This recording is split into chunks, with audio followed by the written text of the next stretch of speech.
Hello दोस्तों, नमस्कार। मैं भी एक आप सभी का बहुत बहुत स्वागत करता हूं एक और नए क्लास में। तो साथियों, आज के इस क्लास में एसएससी एमटीएस हवलदार परीक्षा 2026 के लिए जीके करंट अफेयर का एक ऐसा मॉडल पेपर को डिस्कस करेंगे जो कि आपके शिफ्ट के लिए 35 से 40 नंबर का इजाफा करने वाला है। तो साथियों, इस क्लास में टॉप लेवल के 85 क्वेश्चन को डिस्कस करेंगे और आप सभी का टारगेट 85 क्वेश्चन में से 60 क्वेश्चन सही करने का होगा। तो साथियों, पेपर से पहले पेपर वाला प्रश्न दीजिए। तो साथियों, जो एसएससी एमटीएस हवलदार एग्जाम 4 फरवरी से स्टार्ट हो रहे हैं, तो उसके लिए आज से जो हमारा शाम को 7:30 बजे क्लास चलती थी, वो अब केवल जीके और करंट अफेयर का होने वाला है। क्योंकि आप जानते हैं कि एमटीएस हवलदार में मेन सब्जेक्ट जीके ही हो गया है और जीके करंट अफेयर से पूरे 75 नंबर का सवाल आने वाले हैं। तो इसी को देखते हुए जो हमारी क्लास शाम को 7:30 पे होती थी, वो अब केवल जीके करंट अफेयर को होंगे। क्योंकि बहुत सारे स्टूडेंट कह रहे हैं कि सर हमारा जीके में बहुत कम नंबर बन रहा है, हमारा नंबर जीके करंट अफेयर में बढ़ नहीं रहा है, तो कुछ करिए। तो साथियों, आज से आपके जो एग्जाम में केवल 15 दिनों का समय बाकी है, तो इसमें हम आपके लिए हर एक टाइप का क्वेश्चन करवाने वाले हैं। आपने देखा है कि एसएससी जो अपना नया पैटर्न बदला है, वो केवल जीके करंट अफेयर पे बदला है। तो इसी को देखते हुए साथी, जिस लेवल का आपका एमटीएस हवलदार में सवाल पूछे आते हैं, तो उसी लेवल के सारे क्वेश्चन को इस क्लास में हम लोग डिस्कस करने वाले। प्लस इस क्लास का ये खासियत बात होगा कि आपके लिए डेली का क्लास में टारगेट भी रहने वाला है। जैसे आज के पहले क्लास में 85 क्वेश्चन में से 60 क्वेश्चन आपको सही करना है। इससे क्या होगा कि आपकी तैयारी में रुचि बढ़ेगी और हर एक क्वेश्चन को आप खुद से जवाब करने का प्रयास करिएगा। और सबसे पहले तो आप 85 क्वेश्चन को अटेम्प्ट करने का प्रयास करिएगा, चाहे आपसे सही हो चाहे आपका गलत हो, लेकिन आपको खुद से आंसर करना ही करना है। इससे आपको और भी मजा आएगा हर एक क्वेश्चन को तैयार करने में और आपकी तैयारी भी बहुत अच्छी लेवल की होने वाली है। तो अंतिम 15 दिनों तक हमारे साथ जुड़िए। शाम को 7:30 बजे हम आपके लिए हर एक टाइप का क्वेश्चन करवाने वाले, उसी के बाद आपके पेपर में आपको बैठाएंगे। तो साथियों, अपने पेपर से पहले एक बार जरूर इस क्लास को कंप्लीट देखिए और लगातार शाम को 7:30 बजे हमारे साथ जुड़िए बहुत अच्छी तरीके से। एक एक क्वेश्चन हम आपको करवा कर आपके पेपर में बैठाएंगे, ठीक है। तो चलिए आज के पहले क्लास को डिस्कस करते हैं। देखिएगा कि आज के पहले क्लास में आप सभी का कितना स्कोर बना।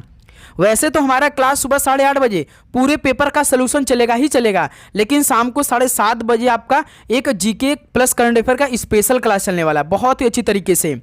ओके, तो चलिए दोस्त, इस क्लास को स्टार्ट करते हैं। तो पहला प्रश्न आपकी स्क्रीन पर ये रहा। तो इस सवाल का राइट आंसर आप बताएंगे। किस नदी को ब्यर्थ भी कहा जाता है? हर एक प्रकार का क्वेश्चन आपको इस क्लास में मिलेंगे, ठीक है।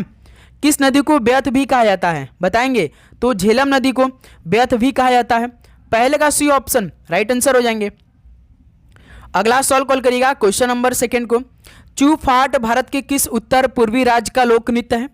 चूफाट भारत के किस उत्तर पूर्वी राज्य का लोक नृत्य है? तो ये सिक्किम राज्य का है। ऑप्शन ए बिल्कुल राइट आंसर है। नेक्स्ट अगला सवाल कॉल करिएगा क्वेश्चन नंबर 3 को। किस शास्त्रीय नृत्य शैली को मूल रूप से सदीर साधिर अट्टम के नाम से जाना जाता था? ये मोस्ट इंपॉर्टेंट सवाल है आपके एग्जाम के लिए। बताइएगा, किस शास्त्रीय नृत्य शैली को मूल रूप से साधिर सधीर अट्टम के नाम से जाना जाता था? तो भरतनाट्यम को जाना जाता था। बी ऑप्शन बिल्कुल राइट आंसर है। अगला सवाल कॉल करिएगा क्वेश्चन नंबर 4 को। उस्ताद रईस खान किस वाद्य यंत्र से संबंधित है? उस्ताद रईस खान किस वाद्य यंत्र से संबंधित है? तो ये सितार से संबंधित है। ऑप्शन ए राइट आंसर है। अगला सवाल को देखिएगा क्वेश्चन नंबर 5 को। सिंगालीला राष्ट्रीय उद्यान भारत के किस राज्य में स्थित है? तो साथियों, सिंगालीला राष्ट्रीय उद्यान भारत के किस राज्य में स्थित है? तो ये पश्चिम बंगाल में स्थित है सिंगालीला राष्ट्रीय उद्यान। डी ऑप्शन बिल्कुल राइट आंसर है। अगला सवाल कॉल करिएगा क्वेश्चन नंबर 6 को। चमेरा बांध किस नदी पर बनाया गया है? चमेरा बांध किस नदी पर बनाया गया है बताइए? तो ये रावी नदी बनाया गया है चमेरा बांध को। सी ऑप्शन राइट आंसर हो जाएंगे। अगला सवाल कॉल करिएगा क्वेश्चन नंबर 7 को। अर्ली हिस्ट्री ऑफ इंडिया के लेखक कौन है? अर्ली हिस्ट्री ऑफ इंडिया के लेखक कौन है? विंसेंट आर्थर स्मिथ है अर्ली हिस्ट्री ऑफ इंडिया के लेखक। सी ऑप्शन राइट आंसर है। अगला सवाल कॉल करिएगा क्वेश्चन नंबर 8 का राइट आंसर क्या बनेगा? चिल्का झील निम्नलिखित में से किस पक्षी जंतुओं के लिए प्रसिद्ध है? तो साथियों, जो चिल्का झील है जो कि उड़ीसा राज्य में स्थित है, ये किस पक्षी या जंतुओं के लिए प्रसिद्ध है? तो ये राजहंस के लिए प्रसिद्ध है। बी ऑप्शन राइट आंसर हो जाएंगे। नेक्स्ट अगला सवाल का राइट आंसर दीजिए क्वेश्चन नंबर 9 को। शिव समुद्रम जलप्रपात किस नदी पर स्थित है? तो साथियों जो शिव समुद्रम जलप्रपात है ये किस नदी पर स्थित है? तो ये कावेरी नदी पर स्थित है। ऑप्शन ए बिल्कुल राइट आंसर हो जाएंगे। अगला सवाल कॉल करिएगा क्वेश्चन नंबर 10 को। मध्य प्रदेश में खजुराहो मंदिर किस वास्तुकार शैली का उदाहरण है? तो साथियों जो मध्य प्रदेश में खजुराहो मंदिर है ये किस वास्तुकार शैली का उदाहरण है? तो ये नागर शैली का उदाहरण है। बी ऑप्शन राइट आंसर हो जाएंगे। अगला सवाल कॉल करिएगा क्वेश्चन नंबर 11 को। दक्षिण पूर्व रेलवे का मुख्यालय कहाँ स्थित है? दक्षिण पूर्व रेलवे का मुख्यालय कहाँ पर स्थित है? तो ये कोलकाता में स्थित है। सी ऑप्शन राइट आंसर हो जाएंगे। अगला सवाल कॉल करिए क्वेश्चन नंबर 12 को। तो साथियों आगे बढ़ने से पहले एसएससी एमटीएस एग्जाम 2026 के लिए यानी पेपर में छपने वाला प्रश्न आ चुका है, जो जीके जीएस करंट अफेयर आपका मेन सब्जेक्ट है, जिससे आपका रिजल्ट बनता है फाइनल मेरिट लिस्ट में। इन्हीं दो सब्जेक्ट से आपका नाम आने वाला है। एक आपका इंग्लिश होता है, तो जीके जीएस करंट अफेयर का पूरे 20 टेस्ट आ चुका है और इंग्लिश का पूरे 20 टेस्ट आ चुका है और ये पूरे मिलाकर 40 टेस्ट होने वाले। इन 40 टेस्ट में आपको पूरे 1000 क्वेश्चन मिलने वाले हैं। तो साथियों आपको अपने पेपर में बैठने से पहले एक बार इस टेस्ट को लगाना है बहुत अच्छी तरीके से। आपको इस टेस्ट से ये पता चलेगा कि सवालों का लेवल किस तरह के पेपर में आ सकते हैं। हूबहू वैसे ही प्रश्नों का ये टेस्ट आपके लिए हमने बनाया है। यदि आप अभी तक का टेस्ट एक भी नहीं लगाया है तो बस इस 40 टेस्ट को लगा लीजिए भाई अपने पेपर में बैठने से पहले बहुत ही अच्छी तरीके से। हर एक क्वेश्चन का आंसर भी आपको लास्ट में मिलेगा, ऐसा नहीं कि आंसर नहीं मिलेगा, हर एक क्वेश्चन का आंसर आपको मिलेगा। तो ये टेस्ट मात्र भाई आपके लिए हमने 50 रुपीज़ का कर दिया है आपके काफ़ी नज़दीक एग्जाम को देखते हुए।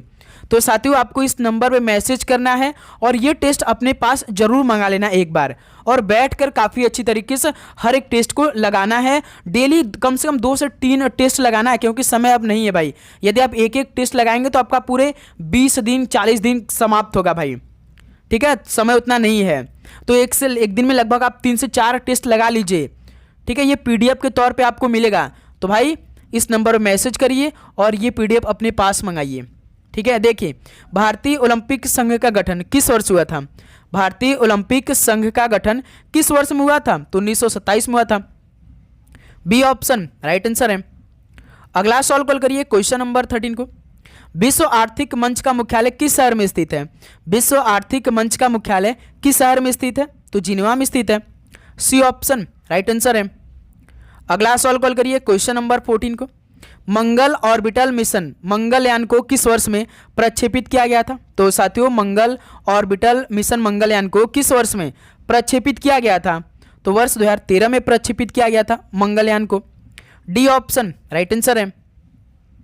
अगला सवाल कॉल करिए क्वेश्चन नंबर 15 को। अंत्योदय अन्न योजना किस वर्ष शुरू की गई थी? तो साथियों अंत्योदय अन्न योजना किस वर्ष शुरू की गई थी? तो ये 2000 में शुरू की गई थी अंत्योदय अन्न योजना। ऑप्शन है बिल्कुल राइट आंसर है। अगला सवाल कॉल करिएगा क्वेश्चन नंबर 16 को। प्रसिद्ध कोयला खनन क्षेत्र कोरबा भारत के किस राज्य में स्थित है? प्रसिद्ध कोयला खनन क्षेत्र कोरबा भारत के किस राज्य में स्थित है? तो भारत के छत्तीसगढ़ राज्य में स्थित है Korba. C option right answer है। अगला सवाल कॉल करिएगा क्वेश्चन नंबर 17 को। किस संवैधानिक संशोधन ने पौंडीचेरी को केंद्र शासित प्रदेश बनाया? तो साथियों किस संवैधानिक संशोधन ने पौंडीचेरी को केंद्र शासित बनाया? तो 14वें संवैधानिक संशोधन ने पौंडीचेरी को केंद्र शासित प्रदेश बनाया था। बी ऑप्शन बिल्कुल राइट आंसर है। अगला सवाल कॉल करिएगा क्वेश्चन नंबर 18 को। राज्य में राष्ट्रपति शासन लागू करना किस अनुच्छेद में उल्लेख है? राज्य में राष्ट्रपति शासन लागू करना किस अनुच्छेद में यह उल्लेखित है? तो अनुच्छेद 356 में उल्लेख है। सी ऑप्शन राइट आंसर है। अगला सवाल कॉल करिएगा क्वेश्चन नंबर 19 को। निम्न में से कौन सा खनिज छोटा नागपुर पठार में नहीं पाया जाता है? तो इनमें से कौन सा खनिज छोटा नागपुर पठार में नहीं पाया जाता है? जैसे क्रोमाइट पाया जाता है, कोयला पाया जाता है, लौह अयस्क पाया जाता है, लेकिन भाई सोना जो है ना ये छोटा नागपुर पठार में नहीं पाया जाता है। तो इस सवाल का बी ऑप्शन राइट आंसर हो जाएंगे। अगला सवाल कॉल करिएगा क्वेश्चन नंबर 20 को। बोमडिला दर्रा किस राज्य में स्थित है? बताइएगा बोमडिला दर्रा किस राज्य में स्थित है? तो ये अरुणाचल प्रदेश में स्थित है बोमडिला दर्रा। ऑप्शन ए बिल्कुल राइट आंसर है। अगला सवाल कॉल करिएगा क्वेश्चन नंबर 21 को। मात्रा के मामले में विश्व की सबसे बड़ी ताजे पानी की झील कौन सी है? तो साथियों मात्रा के मामले में विश्व की सबसे बड़ी ताजे पानी की झील कौन सी है? तो बैकॉल झील है। सी ऑप्शन राइट आंसर हो जाएंगे। और एक बात, एसएससी एमटीएस एग्जाम 2026 के लिए आप चैनल को सब्सक्राइब करके नोटिफिकेशन को ऑन कर लेंगे, क्योंकि लगातार क्लास आ रही है। इससे क्या होगा, जैसे ही क्लास अपलोड होगी तो पहला नोटिफिकेशन आप सभी के पास जाएगा। और ये क्लास आपके पूरे एग्जाम तक चलेगी। ऐसा नहीं कि क्लास बीच में रुकने वाली, एक भी दिन क्लास मिस नहीं होगी। आपको डेली क्लास करनी, बस कल मंडे को क्लास नहीं आई थी, ठीक है, लेकिन अब यहाँ से आपका एक भी दिन गैप नहीं होगा। भारत का पहला पोशाक संग्रहालय किस राज्य में स्थित है? तो साथियों जो भारत का पहला पोशाक संग्रहालय है वो किस राज्य में स्थित है? तो ये गोवा राज्य में स्थित है। सी ऑप्शन राइट आंसर हो जाएंगे। अगला सवाल कॉल करिए, question number 23। Global FDI confidence index 2019 में भारत की रैंक क्या थी? बताइए, ग्लोबल एफडीआई कॉन्फिडेंस इंडेक्स 2019 में भारत की रैंक कितनी थी? तो भारत की 16वीं रैंक थी। ऑप्शन है बिल्कुल राइट आंसर है। अगला सवाल कॉल करिएगा, क्वेश्चन नंबर 24 को। वर्ल्ड हैप्पीनेस रिपोर्ट 2021 में निम्न में से कौन सा देश शीर्ष पर था? वर्ल्ड हैप्पीनेस रिपोर्ट 2021 में कौन सा देश शीर्ष पर था? तो फिनलैंड देश शीर्ष पर था वर्ल्ड हैप्पीनेस रिपोर्ट 2021 में। D option Finland, D option बिल्कुल परफेक्ट आंसर है। अगला सवाल कॉल करिए, क्वेश्चन नंबर 25 को। हॉकी मैच में हाफ टाइम कितने मिनट के बाद शुरू होता है? तो साथियों जो हॉकी मैच होता है हाफ टाइम कितने मिनट के बाद शुरू हो जाता है? तो आधे घंटे के बाद, यानी 30 मिनट के बाद फिर से शुरू हो जाता है। डी ऑप्शन राइट आंसर है। अगला सवाल कॉल करिए, क्वेश्चन नंबर 26 को। भारत में नागरिकता अधिनियम किस वर्ष पारित किया गया था? तो साथियों भारत में नागरिकता अधिनियम किस वर्ष पारित किया गया था? तो 1955 में पारित किया गया था। बी ऑप्शन राइट आंसर हो जाएंगे। अगला सवाल कॉल करिएगा, क्वेश्चन नंबर 27 को। गांधीवादी योजना 1944 को गांधीवादी आर्थिक सोच की भावनाओं को अपनाते हुए किसने प्रतिपादित किया था? तो साथियों गांधीवादी योजना 1944 को गांधीवादी आर्थिक सोच की भावनाओं को अपनाते हुए किसने प्रतिपादित किया था? तो भाई श्री मन्ना नारायण अग्रवाल ने इसे प्रतिपादित किया था। सी ऑप्शन बिल्कुल राइट आंसर है। अगला सवाल कॉल करिए, क्वेश्चन नंबर 28। आईपीआर 1956 ने किस पंचवर्षीय योजना की नींव रखी थी? 1956 में कौन सी पंचवर्षीय योजना स्टार्ट हुई थी? तो दूसरी पंचवर्षीय योजना, यानी आईपीआर 1956 ने दूसरी पंचवर्षीय योजना की नींव रखी थी। तो इस साल का भी ऑप्शन 1956 दूसरी पंचवर्षीय योजना बिल्कुल राइट आंसर हो जाएंगे। पहली पंचवर्षीय योजना 1951 में स्टार्ट हुआ था, 56 में समाप्त हो गया था, जो कि पंडित जवाहरलाल नेहरू ने स्टार्ट किया था। इस योजना में कृषि पर योजना अधिक फोकस किया गया था, ठीक है। चलिए अगला सवाल कॉल करिएगा, क्वेश्चन नंबर 29। अंडमान और निकोबार द्वीप समूह में स्लैश एंड बर्न कृषि को क्या कहा जाता है? अंडमान और निकोबार द्वीप समूह में स्लैश एंड बर्न कृषि को क्या कहा जाता है? बताइए। तो डीपा कहते हैं। सी ऑप्शन राइट आंसर हो जाएंगे। अगला सवाल कॉल करिए, क्वेश्चन नंबर 30 को। दुनिया के बाकी देशों के साथ किसी एक देश के लेने देन को संक्षेप में बताने वाले खातों के समूह को क्या कहते हैं? तो साथियों दुनिया के बाकी देशों के साथ किसी एक देश के लेने देन को संक्षेप में बताने वाले खातों के समूह को क्या कहते हैं? तो भुगतान शेष कहते हैं। बी ऑप्शन राइट आंसर हो जाएंगे। अगला सवाल को देखिए, क्वेश्चन नंबर 31 का राइट आंसर क्या होगा? खुआंग किस राज्य का पारंपरिक वाद्य यंत्र है? खुआंग किस राज्य का पारंपरिक वाद्य यंत्र है? तो ये मिजोरम राज्य का एक पारंपरिक वाद्य यंत्र खुआंग। बी ऑप्शन राइट आंसर हो जाएंगे। अगला सवाल को देखिएगा, क्वेश्चन नंबर 32 को। भारत में किस पंचवर्षीय योजना में नेहरू रोजगार योजना शुरू की गई थी? तो साथियों भारत में किस पंचवर्षीय योजना में नेहरू रोजगार योजना शुरू की गई थी? तो ये 7वीं पंचवर्षीय योजना में शुरू की गई थी नेहरू रोजगार योजना। ऑप्शन है बिल्कुल राइट आंसर हो जाएंगे। अगला सवाल कॉल करिएगा, क्वेश्चन नंबर 33 का राइट आंसर क्या बनेगा? सबसे ठंडा ग्रह कौन सा होता है? सबसे ठंडा ग्रह बताइए कौन सा इनमें से? तो नेपच्यून सबसे ठंडा ग्रह है। सी ऑप्शन राइट आंसर हो जाएंगे। अगला सवाल कॉल करिएगा, क्वेश्चन नंबर 34 को। प्रधानमंत्री फसल बीमा योजना की शुरुआत किस वर्ष हुई थी? प्रधानमंत्री फसल बीमा योजना की शुरुआत किस वर्ष में हुई थी? 2016 में हुई थी। ऑप्शन है बिल्कुल राइट आंसर हो जाएंगे। अगला सवाल कॉल करिएगा, क्वेश्चन नंबर 35 का राइट आंसर क्या बनेगा? निम्न में से कौन सी समिति गठन निर्धनता के निर्धारण के लिए किया गया था? तो साथियों कौन सी समिति गठन निर्धनता के निर्धारण के लिए किया गया था? बताइए। तो तेंदुलकर समिति गठन। बी ऑप्शन बिल्कुल परफेक्ट आंसर हो जाएंगे। अगला सवाल कॉल करिएगा क्वेश्चन नंबर 36 को। भारत के संविधान का कौन सा अनुच्छेद भारत के उपराष्ट्रपति की स्थिति को अनिवार्य करता है? भारत के संविधान का कौन सा अनुच्छेद भारत के उपराष्ट्रपति की स्थिति को अनिवार्य करता है? बताइए। तो अनुच्छेद 63 करता है। डी ऑप्शन राइट आंसर हो जाएंगे। ध्यान रखिएगा, हर एक क्वेश्चन पे आप सभी का 1 नंबर का माइनस मार्किंग होने वाला है, ठीक है। इसको भी आप ध्यान रखते हुए हर एक क्वेश्चन का जवाब देने का प्रयास करिएगा। देखिए क्वेश्चन नंबर 37, इनमें से कौन सी समिति कृषि नीतियों एवं कार्यक्रमों से संबंधित थी? तो साथियों, इनमें से कौन सी समिति कृषि नीतियों और कार्यक्रमों से संबंधित था? बताएंगे वो कौन सा समिति था? तो भानु प्रताप सिंह समिति था। बी ऑप्शन राइट आंसर हो जाएंगे। अगला सवाल कॉल करिए क्वेश्चन नंबर 38 को। स्वास्थ्य राज्य प्रगतिशील भारत रिपोर्ट कौन जारी करता है? स्वास्थ्य राज्य प्रगतिशील भारत रिपोर्ट कौन जारी करता है? बताइएगा। तो नीति आयोग जारी करता है। नीति आयोग की स्थापना कब हुआ था? 2015 में। जब योजना आयोग की स्थापना हुआ था 1950 में, तो 1950 में जो योजना आयोग की स्थापना हुआ था ना, तो नीति आयोग ने योजना आयोग की जगह लिया था 2015 में। अगला सवाल को देखिएगा क्वेश्चन नंबर 39 को। भारत के राज्यसभा सदस्यों के अप्रत्यक्ष चुनाव का संवैधानिक प्रावधान किस देश से अपनाया गया था? भारत के राज्यसभा सदस्यों के अप्रत्यक्ष चुनाव, इसका संवैधानिक प्रावधान किस देश से अपनाया गया था? तो दक्षिण अफ्रीका से अपनाया गया था। सी ऑप्शन राइट आंसर हो जाएंगे। अगला सवाल कॉल करिए क्वेश्चन नंबर 40 को। घग्गर नदी का उद्गम स्थल किस राज्य में है? तो साथियों, घग्गर नदी का जो उद्गम स्थल है किस राज्य में है? तो हिमाचल प्रदेश में है। बी ऑप्शन राइट आंसर हो जाएंगे। अगला सवाल कॉल करिए क्वेश्चन नंबर 40 को। 41 देखिए, बूंदी उत्सव किस राज्य में मनाया जाता है? बूंदी उत्सव किस राज्य में मनाया जाता है? तो ये राजस्थान राज्य में मनाया जाता है बूंदी उत्सव। सी ऑप्शन राइट आंसर हो जाएंगे। अगला सवाल कॉल करिए क्वेश्चन नंबर 42। गोमफल नृत्य किस राज्य का प्रसिद्ध लोक नृत्य है? बताइए, गोमफल नृत्य किस राज्य का प्रसिद्ध लोक नृत्य है? तो ये गोवा राज्य का है। बी ऑप्शन बिल्कुल राइट आंसर हो जाएंगे।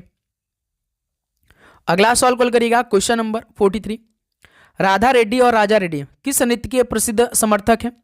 राधा रेड्डी और राजा रेड्डी किस नृत्य के प्रसिद्ध समर्थक हैं? तो ये कुचिपुड़ी के प्रसिद्ध समर्थक हैं, राधा रेड्डी और Raja Reddy. D option right answer हो जाएंगे। अगला सवाल को देखिएगा क्वेश्चन नंबर 44 को। रंगनाथिट्टू पक्षी अभयारण्य किस राज्य में स्थित है? बताइए, जो रंगनाथिट्टू पक्षी अभयारण्य है किस राज्य में स्थित है? तो ये कर्नाटक राज्य में स्थित है। सी ऑप्शन राइट आंसर हो जाएंगे। अगला सवाल कॉल करिए क्वेश्चन नंबर 45 को। 11वें पंचवर्षीय योजना के अनुसार सकल घरेलू उत्पाद की लक्षित वार्षिक औसत विकास दर कितने प्रतिशत का है? तो साथियों, 11वें पंचवर्षीय योजना के अनुसार सकल घरेलू उत्पाद की लक्षित जो वार्षिक औसत विकास दर है वो कितने प्रतिशत का था? बताएंगे आप लोग। तो 9% का है। ऑप्शन है बिल्कुल राइट आंसर है। अगला सवाल को देखिएगा क्वेश्चन नंबर 46 को। देवमाली किस राज्य की सबसे ऊंची चोटी है? देवमाली किस राज्य की सबसे ऊंची चोटी है? तो ये उड़ीसा राज्य की सबसे ऊंची चोटी है Devmali. B option right answer है। अगला सवाल कॉल करिए क्वेश्चन नंबर 47।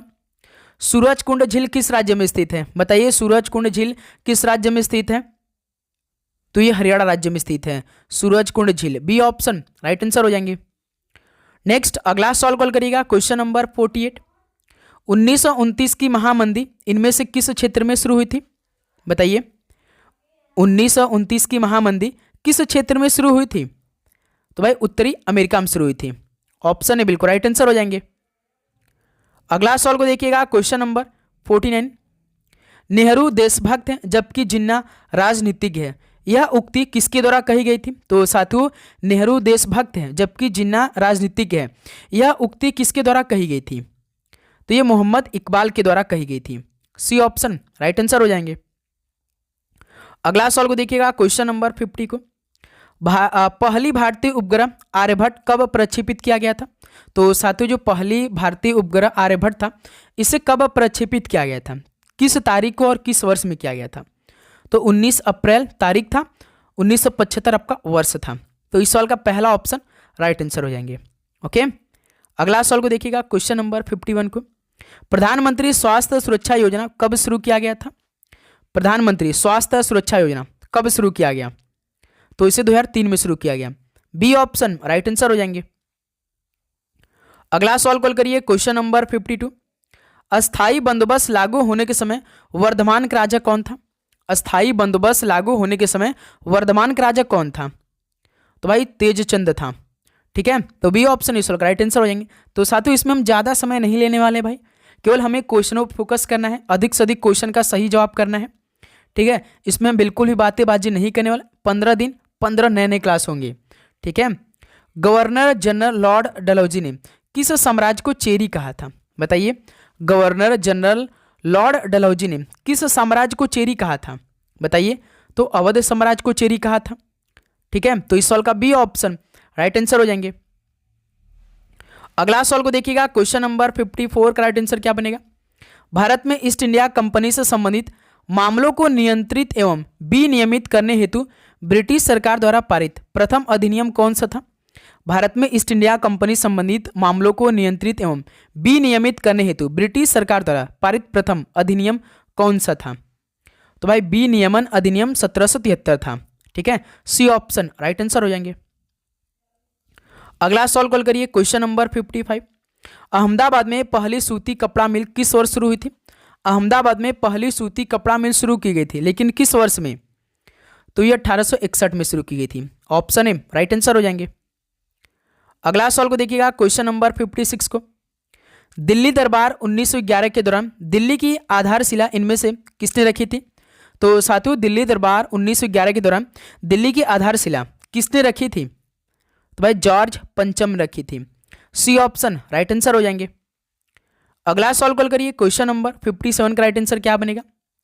कबड्डी खेल के दौरान के किनारों पर चिन्हित लॉबी की चौड़ाई कितने मीटर की होती है? कबड्डी खेल के दौरान के किनारों पर जो चिन्हित लॉबी है इनकी चौड़ाई कितने मीटर की होती है? बताइएगा आप लोग। तो केवल 1 मीटर की होती है। जो बगल बगल में देखते होंगे ये आपका मैदान होता है और बगल बगल में एक एक लाइन खींच रहती है, तो वो 1 मीटर की रहती है। ठीक है, बी ऑप्शन बिल्कुल राइट आंसर हो जाएंगे। अगला सवाल को देखिए क्वेश्चन नंबर 58। भारतीय संविधान में अनुच्छेद 35 से किस वर्ष जोड़ा गया था? तो साथियों जो भारतीय संविधान में अनुच्छेद 35 है इसे किस वर्ष जोड़ा गया था? तो 1954 में जोड़ा गया था। सी ऑप्शन राइट आंसर हो जाएंगे। अगला सवाल कॉल करिएगा क्वेश्चन नंबर 59 को। इनमें से किस राज्य को अनुच्छेद 371 ए के तहत विशेष दर्जा प्रदान किया गया? किस राज्य को अनुच्छेद 371 ए के तहत विशेष दर्जा प्रदान किया गया? बताएंगे आप लोग। तो भाई नागालैंड राज्य को। ऑप्शन है बिल्कुल राइट आंसर हो जाएंगे। अगला सवाल को हल करिए क्वेश्चन नंबर 60 को। निम्नलिखित में से किसके अंतर्गत भारत को एक धर्मनिरपेक्ष राज्य के रूप में वर्णित किया गया? तो साथियों किसके अंतर्गत भारत को एक धर्मनिरपेक्ष राज्य के रूप में वर्णित किया गया? तो भाई संविधान की प्रस्तावना के अंतर्गत। बी ऑप्शन बिल्कुल राइट आंसर हो जाएंगे। नेक्स्ट अगला सवाल को देखिएगा क्वेश्चन नंबर 61 को। भारत की संविधान सभा की सदन समिति के अध्यक्ष कौन थे? भारत के संविधान सभा की सदन समिति के अध्यक्ष कौन थे? बी पट्टाभी सीतारामैया थे। ऑप्शन ए बिल्कुल परफेक्ट आंसर हो जाएंगे। अगला सवाल कॉल करिए क्वेश्चन नंबर 62 को।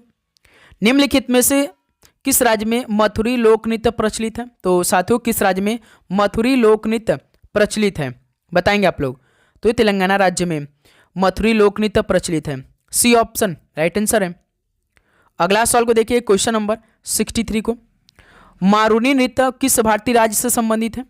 जो मारूनी नृत्य है किस भारतीय राज्य से संबंधित है? तो यह सिक्किम राज्य से संबंधित है।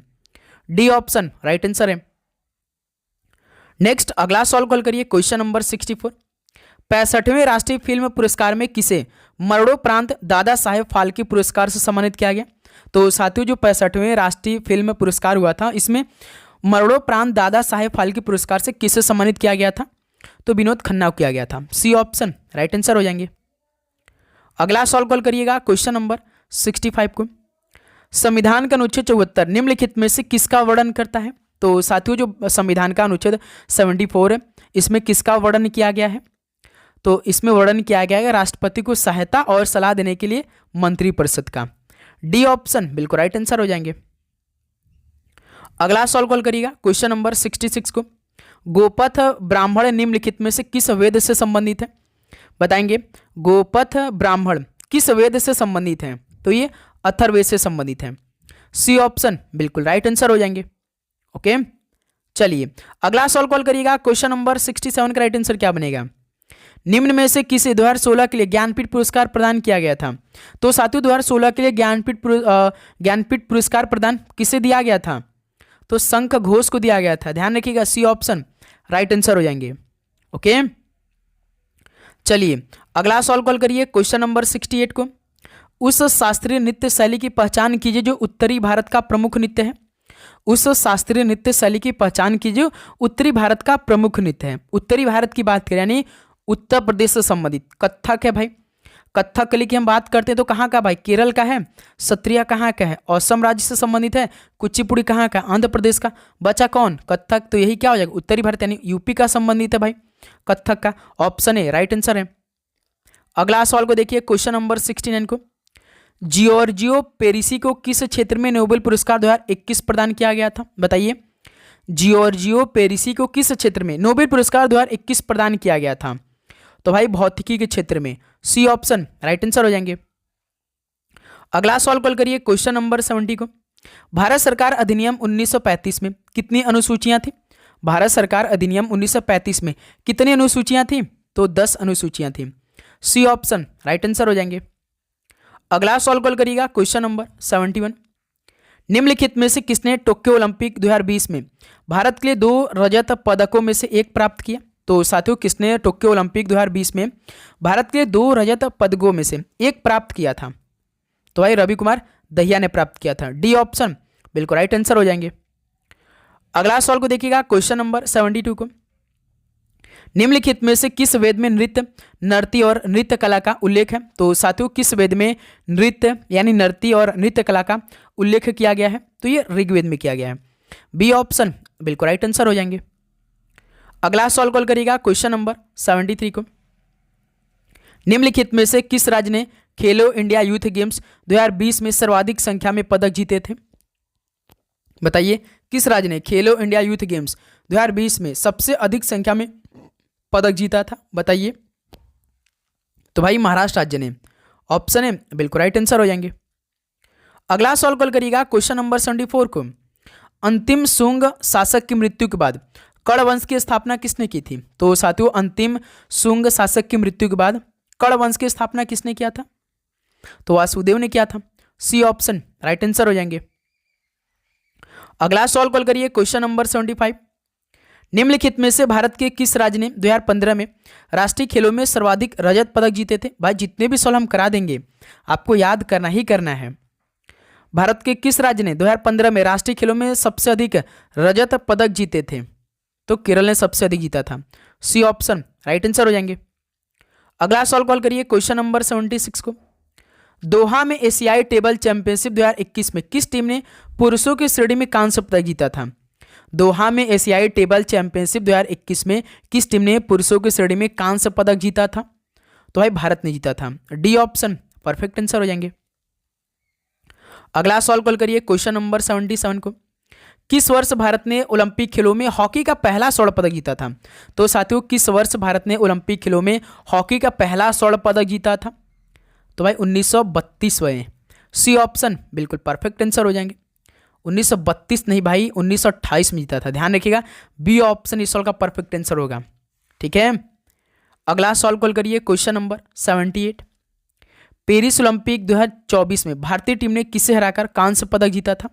तो साथियों पेरिस ओलंपिक 2024 में भारतीय टीम ने किसे हराकर कांस्य पदक जीता था भाई? तो भाई स्पेन को। और किस खेल में भाई? ये भी तो आपको मालूम होना चाहिए। हॉकी खेल में। हॉकी खेल में भारत ने भाई स्पेन को 2-0 से हराकर पेरिस ओलंपिक 2024 में कांस्य पदक जीता था, अपने नाम किया था। तो इस सवाल का बी ऑप्शन राइट आंसर हो जाएंगे। अगला सवाल कॉल करिए, क्वेश्चन नंबर 79। चौथे खेलो इंडिया यूनिवर्सिटी गेम्स 2024 का आयोजन कहाँ किया गया था? तो साथियों चौथे खेलो इंडिया यूनिवर्सिटी गेम्स 2024 का आयोजन कहाँ पर किया गया था? तो गुवाहाटी असम में किया गया था। ऑप्शन है बिल्कुल राइट आंसर हो जाएंगे। अगला सवाल कॉल करिए, क्वेश्चन नंबर 80। 38वां राष्ट्रीय खेल में मसाल का नाम क्या रखा गया था? तो साथियों जो 38वां राष्ट्रीय खेल हुआ था इसमें मसाल का क्या नाम रखा गया था? बताइएगा, ध्यान रखिएगा, तेजस्विनी रखा गया था। सी ऑप्शन राइट आंसर हो जाएंगे।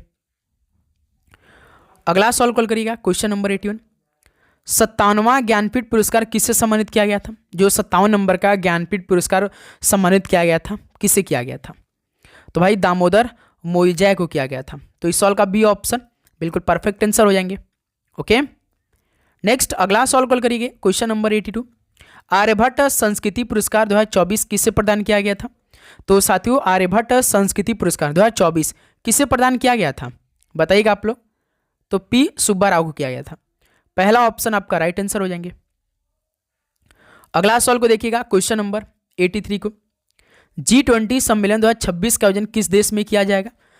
तो साथियों जो आपका इस साल 2026 में G20 सम्मेलन होगा वो किस देश में किया जाएगा? तो भाई अमेरिका में होने वाला है। ठीक है, सी ऑप्शन राइट आंसर हो जाएंगे। अगला सवाल कॉल करिए, क्वेश्चन नंबर 84। गोल्ड हाउस गाला 2025 में अवार्ड विजेता कौन है?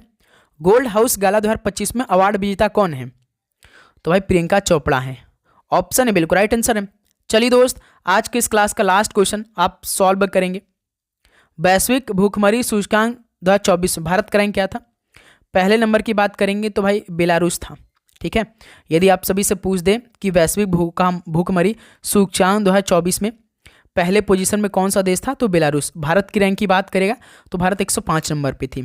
तो इस सवाल का बी ऑप्शन परफेक्ट आंसर हो जाएंगे। तो साथियों फाइनली 85 क्वेश्चन कंप्लीट हो चुका है। तो बताइए आप सभी का इन 85 क्वेश्चन में से लगभग कितना स्कोर रहा आज के इस पहले सेशन से, स्पेशल जीके और करंट अफेयर के क्लास से। तो उम्मीद करूंगा दोस्त आपको हर एक क्वेश्चन बहुत ही शानदार तरीके से समझ में आए होंगे। लगभग आपने पूरे भाई 85 क्वेश्चन को अटेम्प्ट किया होगा, चाहे आपका गलत हो चाहे आपका सही हो, लेकिन आपको करना ही करना है, डेली क्लास करनी है। ओके, तो साथियों इसी तरह आपके लिए शाम को 7:30 बजे हम जीके करंट अफेयर का स्पेशल क्लास देते रहेंगे। हर एक टॉपिक से क्वेश्चन कराएंगे भाई, एक भी क्वेश्चन मिस नहीं करेंगे। यदि आपने पूरा क्लास कर लिया तो आप पेपर में बैठेंगे तो आपको हूबहू वैसा ही प्रश्न मिलेगा आपके पेपर में। बस आपको डेली क्लास करना है। चैनल को सब्सक्राइब कर लीजिए, नोटिफिकेशन को ऑन करिए, क्लास जैसे अपलोड हो तो पहला नोटिफिकेशन आप सभी के पास जाए। ओके, तो चलिए दोस्त इस क्लास को यहीं पर समाप्त करते, मिलते हैं साथ ही कल सुबह 8:30 बजे एक नए दिन की शुरुआत के साथ बहुत अच्छी तरीके से। तो आप सभी को जय हिंद, जय भारत, और आप सभी को एग्जाम के लिए बेस्ट। आप लोग पढ़ाई करते रहिए। ऑल द वेरी बेस्ट, धन्यवाद।